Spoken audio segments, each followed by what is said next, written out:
Ah, qu'est-ce que j'aurais pas recommandé? Titan. Ah ouais, alors Titan, vas-y, je te suis. Au secours. Et salut à toutes et à tous. Salut.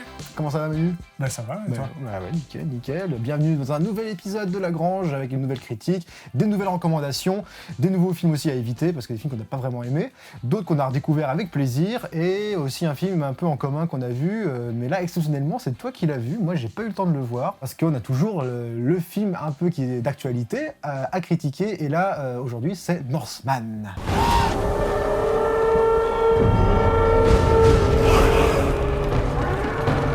He's here. He's here. Mother! Father is here! The king, my lady. The king. Your fate is set and you cannot escape it.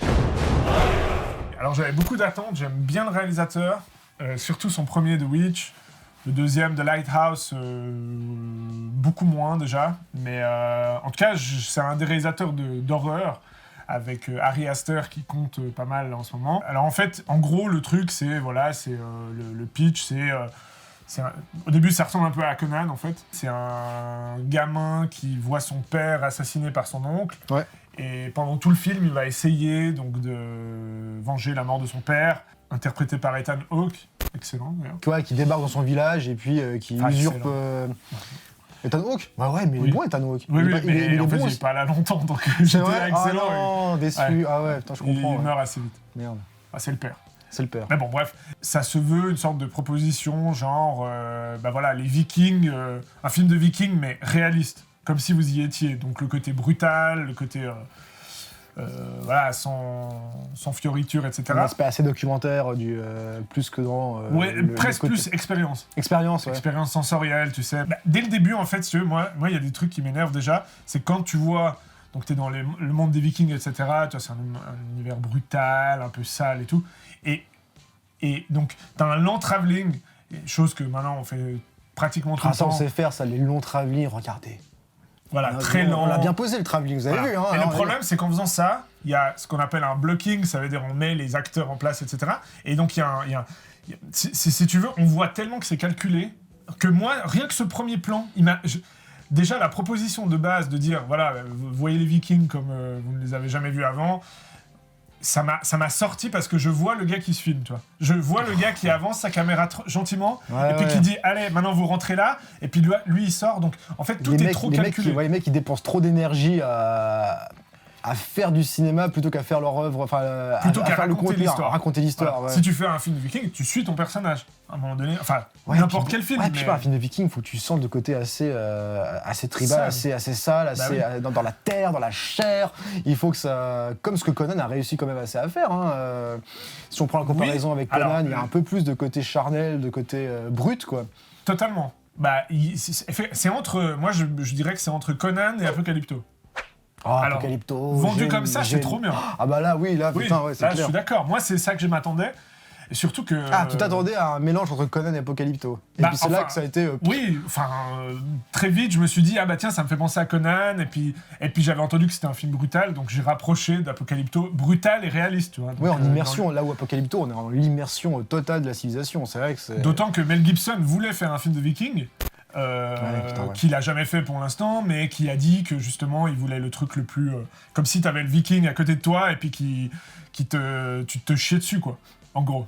Si Mel Gibson fait ça, ah ouais, grave, mais j'ai tellement impatient. C'est vendeur, tu vois. Ouais, carrément. Et bon, le problème c'est que en fait c'est comme si tu regardes quelque chose, en fait t'as pas d'attache ni avec le personnage.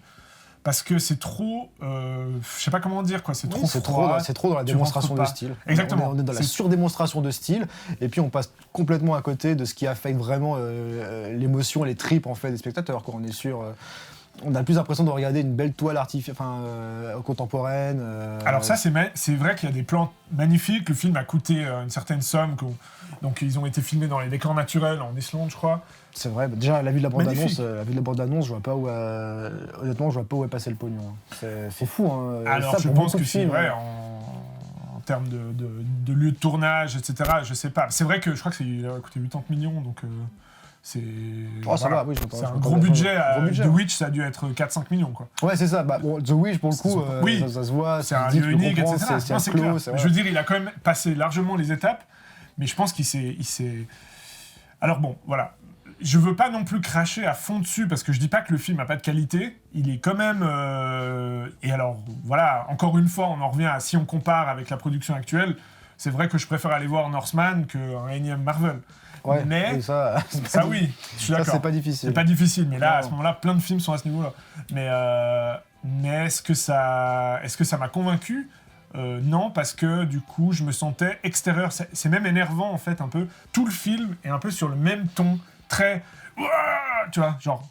Ah, puis ça reste comme ça, et puis c'est tout. Il n'y a pas de nuance ni de... Non, il n'y a pas beaucoup de nuances, quoi. Il n'y a pas de fantaisie, quoi. Là, tu t'attends plus à ce qu'il y en ait, tu vois, dans le sens, c'est un peu...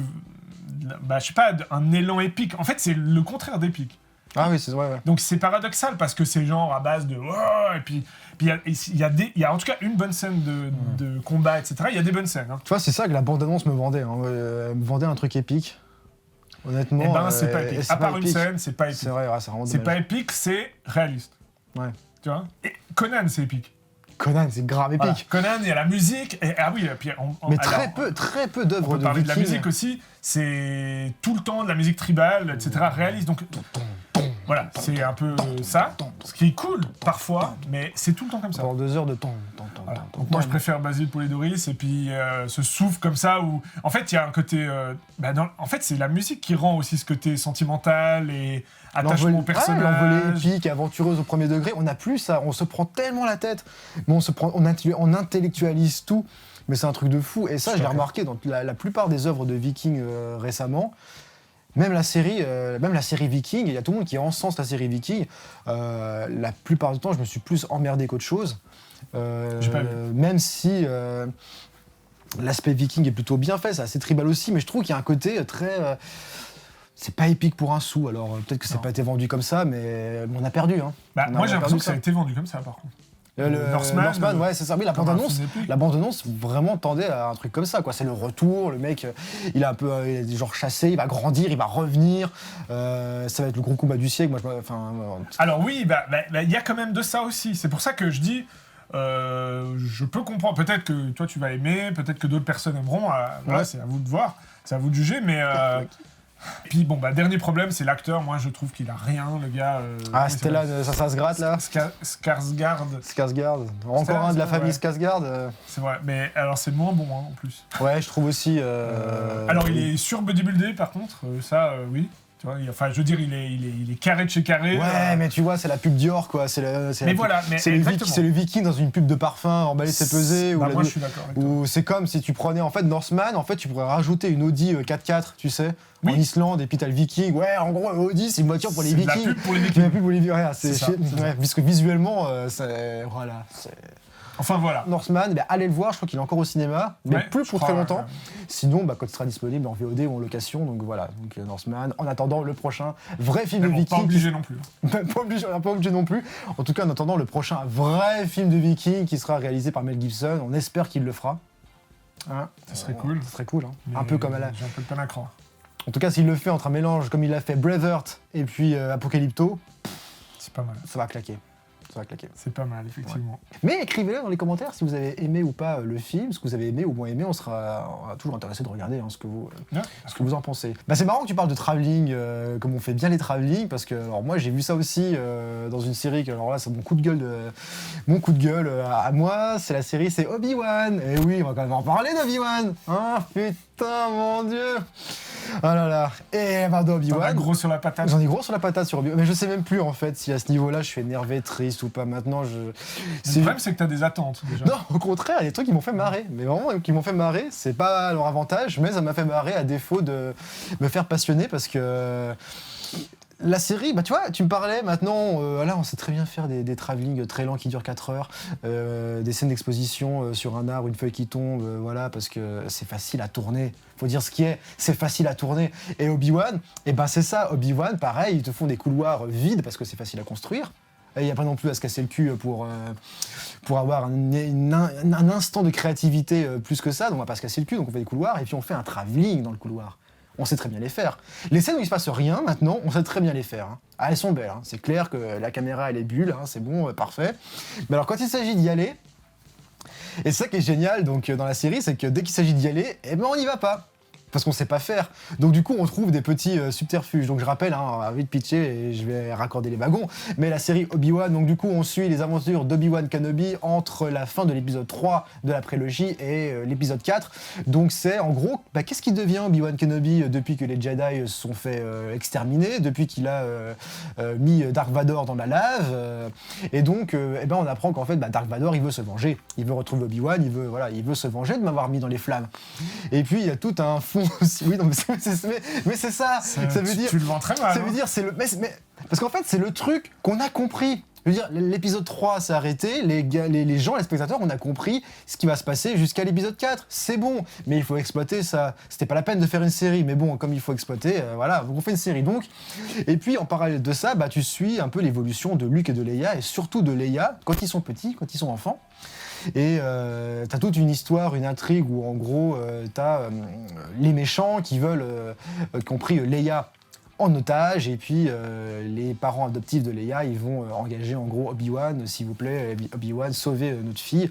Et puis Obi-Wan, il est vieux, Obi-Wan, il a plus pratiqué la force depuis longtemps, et ça arrange bien la réalisatrice, parce que vu qu'il sait pas utiliser la force ni se battre, pas besoin de mettre de scènes de combat au sabre laser, pas besoin d'effets de pyrotechnie, pas besoin d'effets de la force, ça les arrange bien. Attends, t'es en train de dire que c'est une série Star Wars sans tout ça? Oui, non mais il y a des trucs, mais ça les arrange bien, parce qu'en fait ils disent ah putain, ça veut dire qu'il faudra faire des scènes au combat, parce que vous vous souvenez des scènes de combat au sabre laser dans la prélogie? Et ça y allait, hein. Et ça part dans tous les sens. Hein. Les mecs, ils ont taffé au moins 12 heures par jour pour faire les chorégraphies. Elles étaient picobello. Et là, les mecs, ils se sont dit putain, ah ouais, c'est chaud de faire ça. Non mais Obi-Wan est vieux, il a plus pratiqué, donc il est un peu hésitant, voilà. Donc qu'est-ce que ça fait? Non mais ça parle, mais ça parle, et ça parle.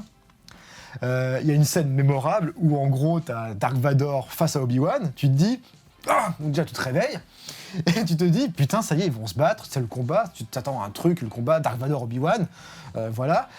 Et t'as littéralement t'as Obi-Wan qui est comme ça là avec son sabre laser, pardon j'ai postulé, il est là avec son sabre laser et puis il s'est dit ah putain j'avais bien fait de rien faire pendant au moins 10 ans là, je suis rouillé. Non, et puis il se casse. Il y a Dark Vador en face de lui avec le sabre laser comme ça, et il est là, non. Et puis tu le vois littéralement partir, et puis courir comme ça, ah non, il va m'avoir, qu'est-ce qui va m'arriver? Enfin voilà, c'est chiant. C'est encore une exploitation en fait des personnages qu'on connaît, ça joue uniquement sur l'affect des personnages. Pourquoi la série fonctionne? C'est parce qu'il y a Obi-Wan, il y a Ewan McGregor, donc du coup, ah oui, je me souviens d'Ewan McGregor dans la prélogie.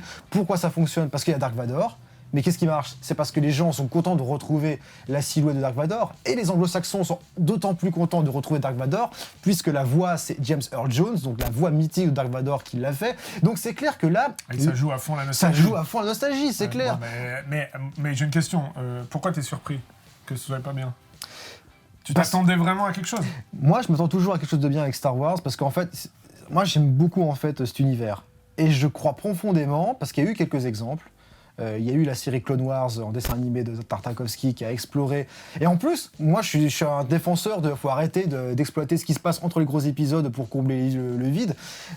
Ce qu'a fait Tartakovsky entre l'épisode 2 et l'épisode 3 sur la guerre des clones et tout ça, franchement c'était très bien. On a un chien qui se balade. Elle détruit tout, Floki. Voilà, elle est là. Et elle aussi, elle n'a pas aimé Obi-Wan. Donc je disais qu'en fait, il y a eu des bonnes exploitation Star Wars, que ce soit en roman, que ce soit en jeu vidéo, dans ce que je dis, l'univers étendu. Il y a des choses bonnes. Clone Wars, Tartakovsky, génial, franchement, regardez cette série. Même le Mandalorian, j'ai été surpris en bien, il y a eu des bonnes choses. C'est un bon exemple des gens qui ont tenté quelque chose. Mais là, du coup... t'as pas aimé, quoi. Voilà. C'était chiant. Non, mais vraiment, il se passe vraiment rien. Même, faut voir la course. Il y a une course-poursuite dans la forêt aussi où des brigands ils essaient de s'emparer de oui, c'est ce que tu m'as montré là. Je t'ai montré la scène. Tu te rappelles? C'était drôle. C'est vrai que c'était assez ridicule. Mais moi, ça m'étonne pas. Mais il y a aucune mise en scène. Pourtant, ils ont des équipes qui bossent sur les décors, qui bossent sur tout. Donc là, franchement, putain, il y a rien. Et Obi-Wan qui se bat pas, qui est là, qui sait même pas. Qui sait même pas utiliser la force. Enfin, je veux dire, moi, je considère que la force, tu l'as depuis le début, tu l'as toujours en toi. Et c'est pas parce que t'as mis 10 ans à pas pratiquer que tu sais plus rien faire et que t'es machin.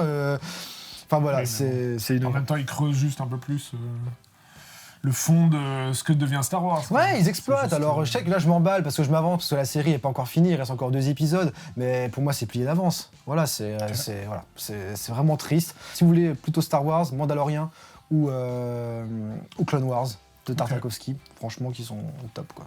Donc maintenant, on va passer aux recommandations. Bah, moi, je vais rester un peu dans l'univers de Robert Eggers, du coup, et ma recommandation, c'est son premier film, The Witch, qu'il a réalisé à, je sais plus, 5-6 ans, qui est donc un film d'horreur. Ça se passe il y a 2 siècles en arrière, c'est une famille qui vit seule, recluse, dans la vieille Angleterre. Il y a le bébé de la famille qui disparaît, et puis plein d'éléments étranges, et petit à petit, la fille va être accusée d'être une sorcière, en gros. Ok, ouais. On va croire que c'est elle la sorcière et que c'est elle la responsable. La fille, c'est donc l'actrice qui a été découverte par le film, Anna Taylor-Joy, qui est excellente dans le film. Et puis, en gros, pourquoi j'aime bien ce film, c'est parce que ça fait partie de ces films qui disent de folk horror. Donc folk horror, pourquoi ? Parce que voilà, c'est des films d'horreur folkloriques qui sont assez rares finalement. Et il y en a. Moi, j'aime beaucoup ce genre de film qui se passe souvent à la campagne. Et puis voilà. Puis les histoires de sorcellerie, moi j'adore. Ça, c'est et là, c'est vraiment, une histoire de sorcellerie, effectivement, mais du point de vue vraiment... santé. Mais c'est un peu aussi, là, du coup, à la Northman, mais qui passe mieux, c'est que c'est, d'un point de vue réaliste, enfin, il n'y a pas de fantastique, vraiment. Mais enfin bon, tout le film est baigné dans une atmosphère. Ça n'empêche pas que ce soit très malaisant et assez flippant quand même. C'est flippant, mais sans trop savoir pourquoi. Ouais, tu vois. Mais c'est d'autant plus flippant. Bah ouais. On sait pas ce qui se passe et c'est ça qui est assez efficace. Exactement. C'est Parce qu'on assez contrôle minimaliste finalement. Ouais, il n'y a rien de très graphique, il n'y a rien de gore, il n'y a rien de. Ça joue pas l'épouvante très gothique, comme on aurait pu peut-être l'imaginer chez Del Toro, on en parlait.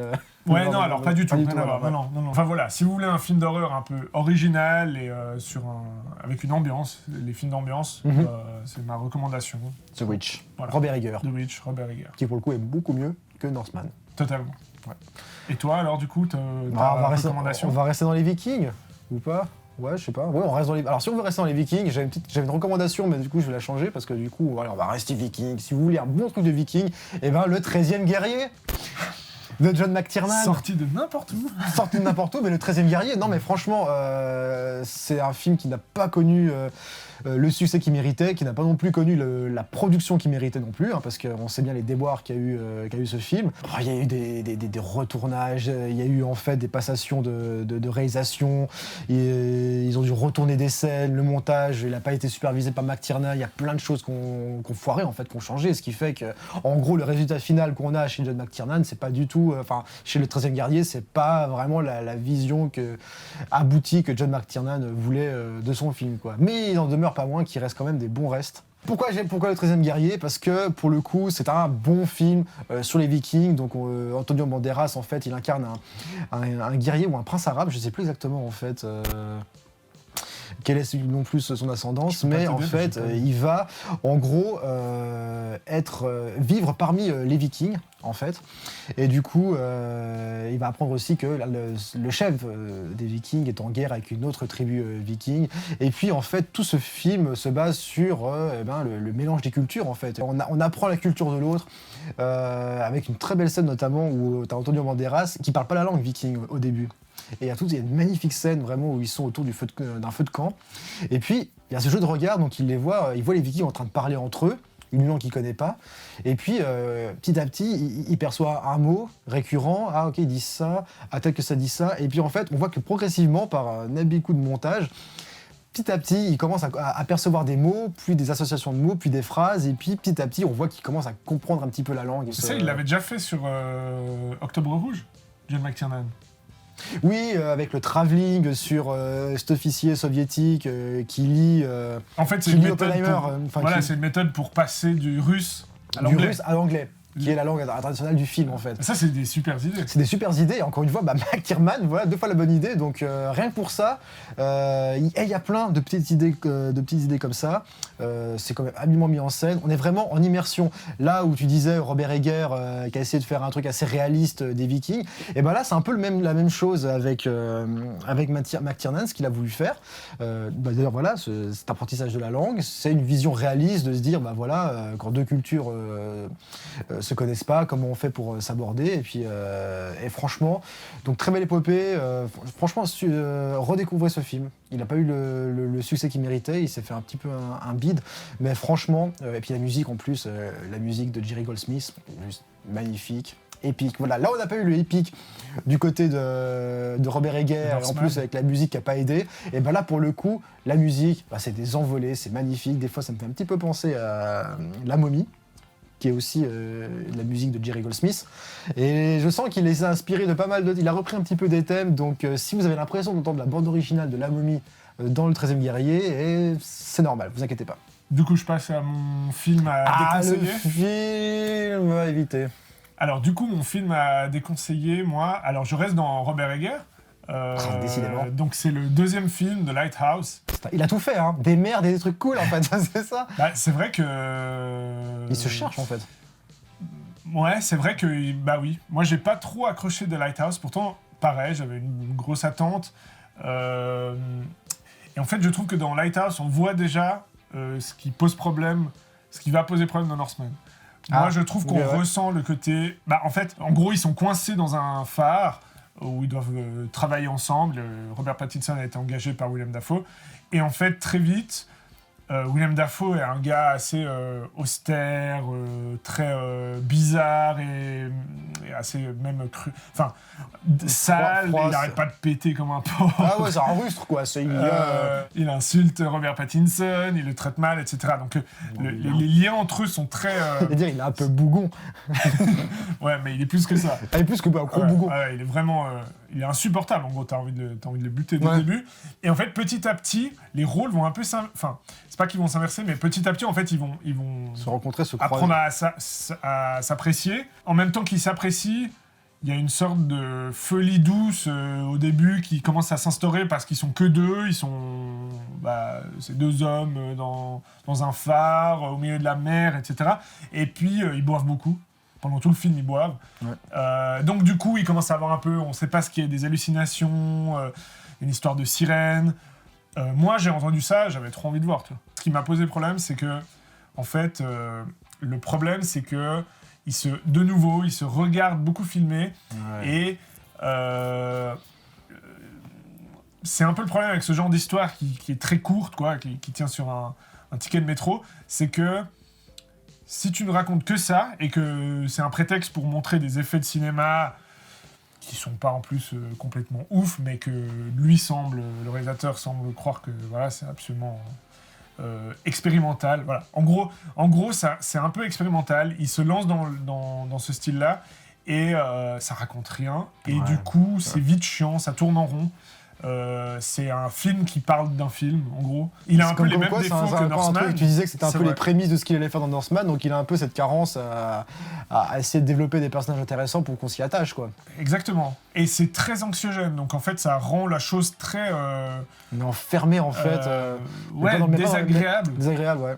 Mais qui aurait pu être bien, tu vois. Enfin, vraiment, ça se joue à peu, finalement. Mais je trouve que, le problème, c'est que ça reste aussi sur le même ton, un peu... Ouais, mais c'est un peu des handicapés du sentiment et de l'émotion, un peu, j'ai l'impression. C'est un peu comme Nicolas Winding Refn. Moi, je les catégoriserais un petit peu dans les mêmes, hein, même si j'ai pas vu The Lighthouse. Mais je suis d'accord. C'est vrai que c'est un peu des... t'as l'impression que c'est des artis d'école contemporaine qu'on fait les hautes écoles d'art, et puis qui se refusent à toute émotion primaire ou animale. Ouais, ça fait toujours genre, mais c'est jamais fait avec le cœur, vraiment, et ce qui fait que on n'est pas emballé dans le truc, quoi. Ça tourne en rond, ce qui malheureusement est très fréquent dans les films en ce moment, quoi. T'as l'impression que ça fait plus genre qu'autre chose, quoi. Ça se donne un style plus qu'autre chose, et puis qu'en fait, on ne traite pas en fond de quoi ça parle, ils sont pas vraiment investis, quoi. Mais il n'y a pas de fond, tu vois. Enfin, genre, imagine une histoire de 2 gardiens de phare, bon, c'est un court-métrage, quoi. un gardien de phare qui devienne fou. Normalement, ça devrait être un court-métrage. Les courts-métrages qu'on étend en long-métrage et puis qu'on met au devant de l'affiche, allez tous le voir, quoi. Mais il n'y a pas assez de contenu. Enfin, il n'y a pas assez pour tenir un film. Alors oui, Robert Pattinson, il est quand même... il est très bien. William Dafoe, toujours très bien. Excellent. En homme détestable et tout. Qui, en plus, petit à petit, devient plutôt sympa, même, voilà. Et, mais bon, sans trop, tu sais, c'est le genre de film où il se passe rien. T'as un long zoom avant, très lent. Et puis t'as de la musique angoissante. T'as de la musique angoissante. Et bizarrement, dans The Witch, il y avait un peu ça. Mais l'équilibre était mieux tenu. Je trouve que là, on voit trop le gars qui... Voilà, il a compris que... Il s'est dit, oh putain, je maîtrise bien les travelling, je vais en mettre partout. En fait, il a compris que The Witch avait bien marché, donc voilà, il fait pas de la merde, le gars. Petit film qui coûte pas cher, qui a eu du succès, donc... Moi, je pense que voilà, il s'est un peu pris la tête, et il a fait ce truc qui est une sorte de film...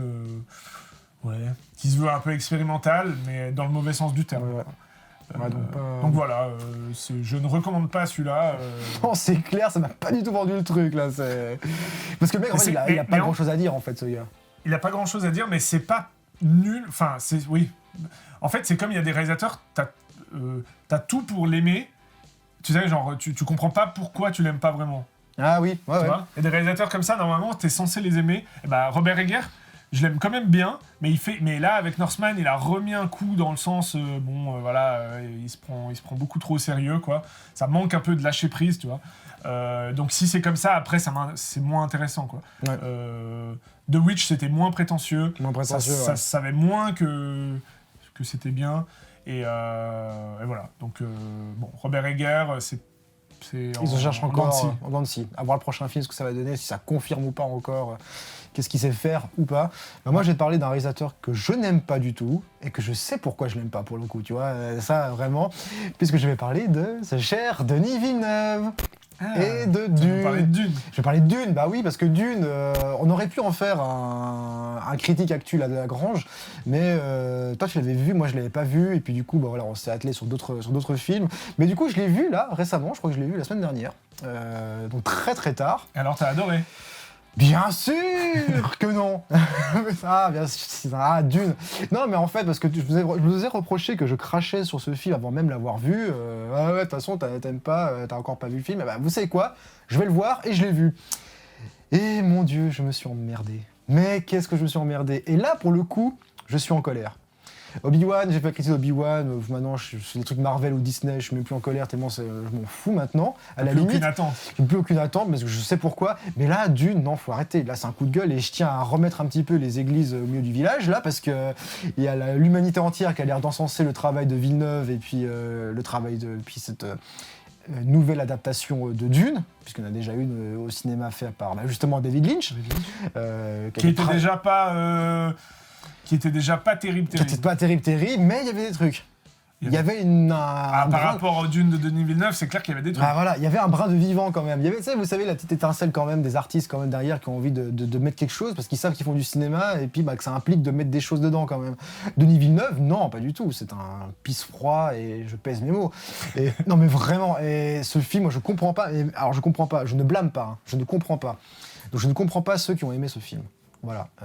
Et du coup, si vous avez aimé ce film, expliquez pourquoi. Je ne blâme pas en fait, je vous blâme pas parce que vous n'avez pas aimé le film, mais j'aimerais comprendre pourquoi. Oui, parce que c'est vrai que pour nous, on en a discuté avant, on a déjà discuté une fois, c'est vrai que ça paraît comme un film invisible. Enfin, pas invisible. Rien où il se passe, un film plat, une page blanche, neutre. Et neutre, en plus neutre, t'as raison, dans tous les sens du terme. Neutre dans les émotions, neutre dans la colorimétrie, neutre dans les plans, neutre dans l'action. Dans les idées. Dans les idées, il n'y a rien. Alors là, voilà, pour moi, c'est la quintessence la quintessence même du mec qui n'a aucune idée créative, dire ah oui alors là vu qu'il a lu le bouquin, il a lu Dune, qui est un pavé, qui est un monument de la science-fiction. Hein, on va pas rappeler ce que c'est Dune quand même. Si vous n'êtes pas au courant, franchement, renseignez-vous sur ce chef-d'œuvre de la science-fiction. Et qui a failli être adapté par Jodorowsky. Jodorowsky, dans un truc totalement what the fuck et puis sous acide. Dans un super documentaire qui parle de ça. Oui, voilà. Qui avait l'air d'être une folie complète. Hein, voilà, que par le teasing, que par les artworks, les concept art, que par la description que Jodorowsky en faisait de ce film. Ça donnait très envie. Tu te dis, mais putain, mais ce truc, c'était un festival d'idées, un festival visuel, un festival de moments, quoi. Je dis, et là, Denis Villeneuve arrive, où monsieur prétend qu'il a toujours adoré la science-fiction et qu'il a toujours grandi avec. Je suis désolé, moi je ne le crois pas. Quand il me pose un film comme ça, je ne le crois pas. Il se passe absolument rien. Et en plus, c'est la première partie. Ça veut dire qu'il y en aura d'autres. Parce que là, effectivement, ça traite déjà... C'est vrai que c'est que le début. C'est que le début. Hein. Et en plus, ils te le disent bien. Hein. Moi, je savais pas que c'était aussi explicite, mais Dune, partie 1. Donc voilà. Donc on suit Paul Atreides. À part ça, il n'y a rien de pire que commencer un film et où il y a marqué partie 1. Enfin, oui, dans le titre, t'as Dune. Mais à la fin ou au partie début 1. Non, au début. Au début, partie 1 dessus. Tu sais qu'il n'y aura pas de fin. Tu sais qu'il n'y aura pas de fin, donc tu sais que le truc déjà, il va falloir regarder les deux autres. Donc t'espères quand même qu'au moins le premier sera suffisamment bon pour te dire, ah putain, quand il va te lâcher à la fin du premier, à la fin du film, il dit, oh, putain, j'en peux plus l'attendre, comme c'était le cas, la communauté de l'anneau, enfin je sais pas, moi je me souviens, la communauté de l'anneau, quand je suis allé voir au cinéma, j'avais pas lu les bouquins, j'étais là, ah putain, et ça m'avait même fait le coup que j'avais oublié que c'était une trilogie, quand j'ai vu le premier. Je me suis dit, c'est bon, ça mais c'est fini. Et je me dis, ah oui, mais putain, c'est vrai, il y en a encore deux, c'est une trilogie, c'est sûr. Et là, j'en pouvais plus. Là, putain, mais il se passe rien. Je veux dire, c'est plat, et même au niveau des idées, je peux en citer 1000 exemples, mais là, pour vous citer un exemple de concret où Denis Villeneuve, en fait, il a aucune idée, il y a une scène où il y a le baron Harkonnen qui est en train de tuer un gars. Il y a un gars, je sais pas, qui a failli ou je sais pas quoi. En gros, t'as la scène, t'as le baron Harkonnen qui arrive comme ça, machin, je vais vous tuer, et là, le mec il est en panique totale, tu te dis que tu sais bien ce que les Harkonnen en général c'est des sales quoi, c'est des sales, ils sont cruels. Et je me suis dit putain là Denis vas-y, fais une scène d'exécution un peu choc, inventive, essaie de trouver quelle manière, et même dans une démarche d'anthropologue qui étudie une civilisation, tu peux dire comment est-ce que les Harkonnen exécutent des traîtres ou des machins. Tu sais, se poser ce genre de questions. Surtout prendre du plaisir à essayer de trouver des prendre choses, du plaisir. des idées. C'est ça, tu te dis, alors attends, je traite les Harkonnen. Les Harkonnen sont comme ça. Ah ouais, alors attends, ils pourraient faire un truc comme ça. Au moins, secoue-toi pour essayer de trouver ça. Non, qu'est-ce qu'il fait ? Oh, ça me fait chier. Allez, vas-y. Donc du coup, qu'est-ce qu'il fait ? Moi, je pense pas que ça le fait chier. Je pense qu'il a peur de prendre des risques d'aller dans une direction ou dans l'autre. Mais oui, parce que tout est en retenue. Oh. Chaque idée qu'il pourrait y avoir, à l'inverse de Lynch, qui allait à fond et qui était pas qui avait en fait plein de au moins c'était défauts, assumé, mais c'était assumé. C'est l'inverse en fait, c'était assumé et puis surtout il allait au bout de son délire. C'est ça. Je préfère que les mecs ils prennent des risques, même quand George Lucas à la prélogie, il a pris un risque, hein, et voilà, il s'est tapé sur la gueule, mais au moins il s'est dit mais moi je vais faire le truc comme à fond plutôt que d'être là, parce que alors je reviens, la scène d'exécution, en gros il prend un poignard, il égorge le mec hors cadre, hein, en plus. Ouais. Donc non seulement c'est une pauvre, même plein cadre, là tu dis ok d'accord, c'est original, mais en plus hors cadre, donc là ouais d'accord, donc du coup on en est là, les décors sont vides, les costumes sont pauvres, on oscille entre les costumes blancs, les costumes gris et les costumes noirs de chez Decathlon pour faire de la varap là, il y a un anus géant. Il y a un anus géant en plus, le désert à aucun moment il est magnifié, et on pourrait vous citer 1000 films qui se passe dans des déserts où vous vous dites mais parce que j'ai entendu, on m'a dit Laurence d'Arabie. Laurence d'Arabie. Les Star Wars, hein, je trouve que les Star Wars et l'ancienne trilogie et la prélogie, même l'épisode 7, 8 et 9 ont mieux mis en image le désert que Dune. Donc c'est dire... oui, puis il y a un problème, c'est qu'on ne comprend pas... Alors déjà, le roman est... Bon, je l'ai pas lu, mais il est complexe. Le film est complexe, de Lynch. Et là, en fait, il complexifie encore plus parce qu'on ne repère pas... en fait, les décors sont toujours les mêmes et dans la même teinte de couleur, même teinte de couleur, vide, rien n'est rempli. Et eux ont leur costume. Moi, je ne comprenais pas qui était qui, en fait. Ouais, dans les combats, En plus, la Ouais. nuit où c'est filmé dans rue Brouillard, parce que Denis Villeneuve, il est abonné au Brouillard, hein, depuis The Arrival. Ah, aussi, c'est une pub pour le parfum. C'est une pub pour Là, c'est parfum. peut-être Yves Saint Laurent, toi. Ouais, oui, c'est ça. Où là, il y avait une pub, je sais plus quel parfum, où t'avais le parfum qui tombait dans du sable, tu sais, dans de la terre, un peu de la glaise, ou je sais pas quoi. Toutes les pubs de parfum.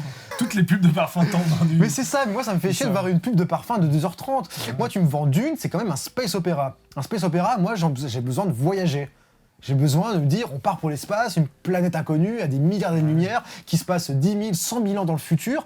Moi je m'imagine un truc, mais totalement, what the... Enfin, un Non, truc mais qui- même, tu pourrais un ne temps pas... soit peu rêvé, quoi. Tu pourrais aller dans la direction inverse, qui est maintenant la direction depuis Christopher Nolan, plus réaliste et tout, mais malgré tout, même Christopher Nolan, je veux dire, Batman, il a quand même révolutionné un style, etc. Il avait des idées, il avait une Bah, intention et il allait au bout de ses bah, idées, moi, alors il que a- là, il n'y a pas d'idée, je vois même pas Il n'y a d'idée. pas en d'idée, fait. c'est ça, voilà. Tu vois Même Nolan, et je le porte pas dans mon cœur, j'aime bien le redire, je ne parle pas. Effectivement, t'as raison, il a son style et puis il l'assume, et puis c'est pour ça qu'on dit c'est la Nolan's touch, parce que voilà. Oui, mais parce que c'était plus sombre, par exemple, c'était plus réaliste de quelque chose qui avant était beaucoup plus fantaisiste. Mais là, alors soit il essaye de faire la même chose, mais c'est complètement raté, parce que la science-fiction, elle est déjà plus très, on n'est plus dans Flash Gordon, quoi. Donc, Mais c'est ça, maintenant on a ça peur. sert à et- rien d'être plus sérieux que sérieux déjà. Et je crois que ce qui a, à mon avis, ça c'est ma théorie, hein, ce qui a un peu tué du coup la façon dont on fait la science-fiction, c'est beaucoup la prélogie de George Lucas, qui en fait, à mon avis, là on s'est dit que, ouh putain, la science-fiction, faut surtout pas aller là-dedans. Et donc du coup, ils ont pris le contre-pied inverse, et c'est là qu'on a commencé à voir l'émergence d'une vague de science-fiction très vite, très sur le contemplatif, parce qu'alors là, des scènes de contemplation dans Dune, il y a que ça. Hein. Il y a que des personnages qui regardent rien. En même temps, Paul Atreides dans sa chambre, c'est clair, qu'est-ce qu'il veut regarder à part un mur de béton contre un mur de béton et un mur de béton. C'est tout ce qu'il y a. Il y a rien qui. Non, puis c'est pas épique. Et puis pour rajouter une couche, pour redonner une pièce, en plus c'est la musique de Hans Zimmer, non? Allez, cadeau. Mais en fait, si tu veux, je me suis tellement fait chier que j'ai même eu T'as la même pas j'ai détesté la musique. Non, j'ai même pas T'as même pas eu le temps. J'ai pas eu le temps, non, j'ai eu la flemme de relever que la musique elle est complètement insipide, des bons grands machin. C'est pareil, je sais, mais le mec il est en roue libre aussi. Enfin, tout est plat, c'est encéphalogramme plat. Il y a aucun moment. Un film, normalement, en tout cas, moi, de ma conception de ce qui me fait un peu tressaillir au cinéma, un film, il faut que ça fasse ça tout le temps. Là, le mec, il est là, t'as Atreides qui regarde là, qui rêve en fait d'une Fremen, là, incarnée par Zendaya, qu'on a mis en avant. Alors Zendaya, on la voit 2 secondes hein, dans le film. Hein, Bon, après, faut dire, à part ça, que t'aimes pas du tout Denis Villeneuve. non, parce que voilà, oui, c'est vrai. Mais je me suis dit, franchement, naïvement, à un moment donné, pendant un quart de seconde, je me suis dit, attends, je vais quand même regarder Dune, ça se trouve, il y aura quand même des trucs bien. Même si le film, Non, en je t'ai intégralité. pas dit ça, tu le détestais déjà avant de l'avoir Non, vu. mais oui, alors c'est vrai. Je me suis dit, attends, il y aura peut-être, je dis bien peut-être, des trucs intéressants. Surprise, ouais. Voilà. Bref, c'est rien de tout ça. Le désert, c'est moche. Il n'y a aucune nuance. Des effets du soleil, de la lumière. Il n'y a rien qui a été travaillé. Aucune décoration. T'as les Harkonnen qui disent on va faire du profit. Mais en gros, ils veulent le dépenser dans quoi le profit? Ils ont qu'un décor. Ils meublent rien chez eux. Tu vois rien. Il y a pas. Voilà. Je sais pas où ils dépensent leur fric, mais. Bon, vous l'aurez compris, Quelle horreur. On Serge pourrait en a parler. adoré le film. Putain.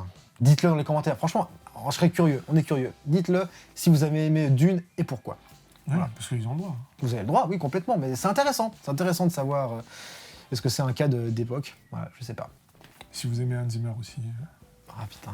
Ah oui. On fera une émission sur Hans Zimmer. On cherche des gens qui aiment Hans Zimmer pour faire une émission. On fera une émission spéciale. Si vous voulez, si vous êtes intéressé, voilà, on fera une spéciale. On mettra plein de gens sur le canapé derrière nous. On fera un gros débat Hans Zimmer. C'est un spécimen rare, le fan de Hans Zimmer qu'on recherche. Bon, bref. Bon, tu sais, ils sont pas rares, hein, les fans de Hans Zimmer. Ils sont légion. Mais nous, on donc, n'en trouve pas. Hein. bah, parce qu'on n'a pas envie de les fréquenter. C'est pour ça on les évite. Alors, Des mais bonnes si on- fréquentations. Ouais, franchement, on poste une annonce, là on recherche des fans de Hans Zimmer pour en parler. Ah si, il y en a plein. Ouais, Si, c'est- si. C'est ouais, pas c'est- pour rien qu'il les joue en concert, quoi. C'était, voilà, en tout cas, on a dit un petit peu vraiment avec le cœur ce qu'on pensait des films de cette soirée. Ouais. Et puis, on vous dit rendez-vous la prochaine fois. Ah, on n'a pas noté Northman. Bon, habituellement, on donne toujours une note. Et du coup, toi, tu donnes quelle note à Northman? Bah moi, je donnerais 5. 5. Ouais. C'est marrant parce que ça révèle vraiment en fait ce que tu pensais du film du réal. On sait pas si on l'aime oui non, on sait pas. Du coup 5 parce qu'on est vraiment sur. Et c'est frustrant d'avoir ces films qui mériteraient tous des 5 tellement ils sont sur l'entre-deux tout le temps, qui disent pas grand chose quoi. Ouais. Il est fatigué, il en a marre. On va manger. Donc encore une fois. Dites-nous si vous avez aimé ou pas Northman, allez le voir. Et nous, on vous donne rendez-vous pour un prochain épisode de La Grange. Ouais. Pareil, avec nos petites critiques de films, nos recos, nos films à ne pas recommander aussi. Et n'oubliez pas, si vous avez des films à nous soumettre. À nous soumettre, que vous voulez qu'on idées. en parle, voilà, écrivez En commentaire, commentaire. juste en dessous. Voilà. Et puis, on bosse toujours aussi à essayer de trouver des épisodes spéciaux qu'on va faire aussi de La Grange avec des invités sur des thèmes. On avait dit Hans Zimmer, pourquoi pas, mais aussi, voilà. On cherche encore des sujets assez intéressants, puis on cherche aussi à réunir des gens pour en parler. Mais ça, on vous en parlera on vous en parlera plus tard. Voilà. Ciao. Ciao à tous!